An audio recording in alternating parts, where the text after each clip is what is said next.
What's up, Lego builders? Welcome back to Coconut Brick Studios. Now, I have built a lot of Lego Star Wars Mocs in my day, depicting scenes from the prequels, Clone Wars, even branching out into the Legends and comics. Some of these Mocs have turned out pretty good, some of them, on the other hand, not so great. But of all the Mocs I've attempted, there has been one kind in particular that I've stayed away from and avoided. I have a lot of people asking me if I'm ever going to do this Moc, when I'm going to do this Moc, and I give various answers, but to be honest, the timing just hasn't been right and I just haven't been inspired to do one. But all that changes today. I'm finally inspired to attempt this Moc. I'm not going to tell you what it is or what I'm building. You're going to have to figure that out on your own, but let me know in the comments as you're watching this video when you figure it out. And I'm sure you guys are ready for me to stop talking, so go ahead and execute Order 66 on that like button and let's get started. I'm going to start by laying out the base and shape of this Moc. It's going to be freeform, which will be interesting because most of the Mocs I have been building of late have been urban, orderly, and squarish in shape. So this free-flowing outdoor terrain Moc will be a nice change of pace for me. Because I'm so rusty, I'm going to focus on one side of the Moc first, experimenting with good shapes for the corners and pop-outs. I wanted it to be rounded on the front side, so there are lots of plate corners I need to round off with small slopes and plates. Once the corners are done, I move to the flat sections on the sides of the Moc, which are much easier to design and build. I'm going to add some wedge plates and slopes on this section to make it less boring and match the round shape of the front of the Moc. Now that I have one side all done, I can do the other side much quicker. Big brain move here that took me way too long to learn. When I did freeform Mocs in the past, I would try and build the whole freeform edge at once, which would always leave me frustrated because I would keep running into the same problems of how to make the corners rounded and connect to the next section, but I wouldn't have a finished side to look at for reference. The back side is going to be a piece of cake because this Moc is a cutaway build, meaning the back side will be flat and open. I want the colors on the back to match what will be on the front, hence the row of green. I will also be adding in a tunnel slash bunker of sorts to the center of the Moc. That's where I'm laying down the dark bluish gray bricks with green hills on either side. I want to start the floor of the bunker before anything else gets built because it will dictate the size of everything around it. I'm going to put down some 8x8 graded plates. I love these and have always wanted to use them in a base Moc. I'm putting down some black brick underneath to make it look like there's an opening under the grates and to cover up the dark tan base.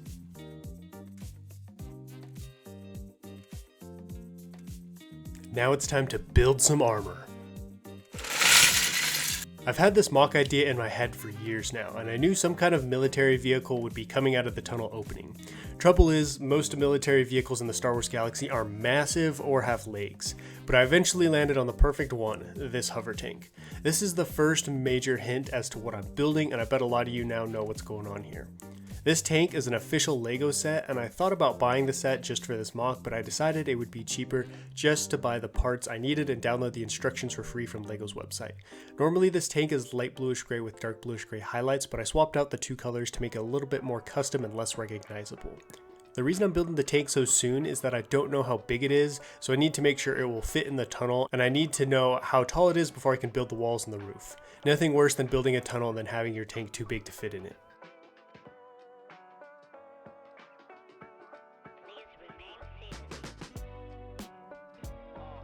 I thought the tank was kind of disappointing once I finished it, to be honest, but considering it's a Lego set, what do you expect? And now it's starting to grow on me.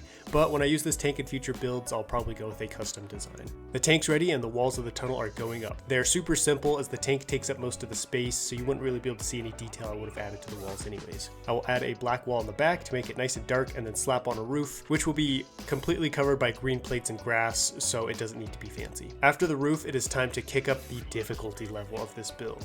I wanted to build some hills on either side of the tunnel, but I want to make them slope down and away from the front of the Moc. Luckily, my Naboo Moc from years ago gave me good practice with hills, and I'm alternating between bricks and plates stacked underneath each other, gradually sloping to the rear of the Moc. Once the rough shape of the hill is made, I went back through with a bunch of small plates to make the hill look smoother and less like a blocky Minecraft build. But I don't really have to worry much about the smoothness or look of the hill right now because when the grass is on, it will look just like the real thing. As I was plating off the roof, tragedy struck. One of the last large dark green plates snapped. I was gonna try and make it work, but it was so broken I just had to chuck it. Sad day. Now it's time to build the mouth of the tunnel. I want this thing to look really thick and well built, so I'm gonna add a large sloping pillar to each side of the opening and run a row of dark bluish gray slopes across the top. Nice thing about using the tank for this Moc is now I don't have to worry about building a door here as I'm not good at doors. Well, the main meat and structure of this mock is done, but it's naked and needs some foliage. Gonna start with some trees. I needed a small, easily to replicate tree design, so I just stacked some dark reddish brown cylinders on top of a tall, dark reddish brown pole and stuck tree leaves at intervals up the trunk. These turned out perfect and will provide some much needed cover for some ambushing soldiers. Too bad these trees are pretty weak and I broke them like a million times trying to set them up. I'm building one grove of trees clumped at the top of the hill above the tunnel, with taller ones in the back and shorter ones up front, just like your family pictures. Before I put the grass down, I wanted to add some custom olive green bushes to add some much needed color contrast to this sea of green. I will throw in some of Lego's molded bushes as well. Now it's time to use one of my least favorite Lego elements to work with, the grass piece.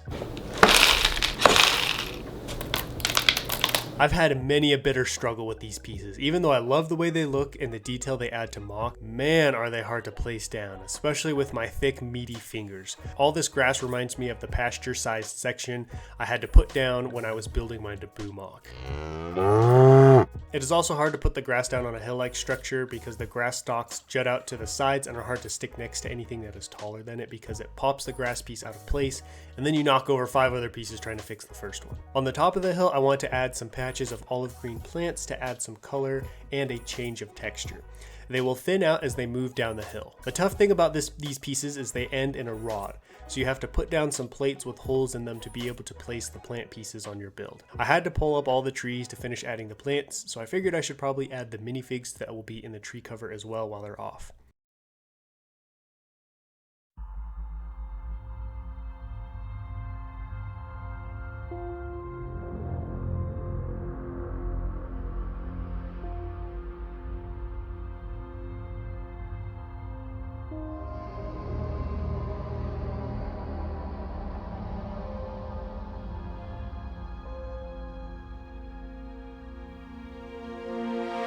Your waiting days are finally over. I finally built my first official Imperial Mock. I say official because I have done a few in the past, but this is the first one of a decent size and one that I actually, was planning out as like an official Imperial era Mock. After I made this, I realized I completely forgot about the Order 66 Mock I made with Darth Vader a while back. Whoops. So that kind of steals the thunder of this video, but Vader was still using clones at the time of that Mock, and so there were clones instead of stormtroopers in there, so I didn't really think of it as like prime Imperial era. This Mock depicts an Imperial hover tank exiting a secret tunnel from an underground Imperial base. The tank is being escorted by a couple of commandos who don't expect much action, as no one outside of some high-ranking Imperial officials on the base crew is supposed to know about this location. But the rebellion, having learned about it, and the armored convoy that was leaving the base with some secret tech, sent in a squad of elite rebel soldiers to steal it. And I would love to revisit this idea in the future, but on a much larger scale. Maybe building more of the actual underground base with more exits and a larger battle above it. What did you guys think of my first medium-scaled Imperial Mock? Let me know down below in the comments, and if you have any Imperial era Mocks you would like to see me do in the future. I have many more Imperial Mocks planned this month, so get hyped, and I will catch you guys in the next video, but until then, happy building.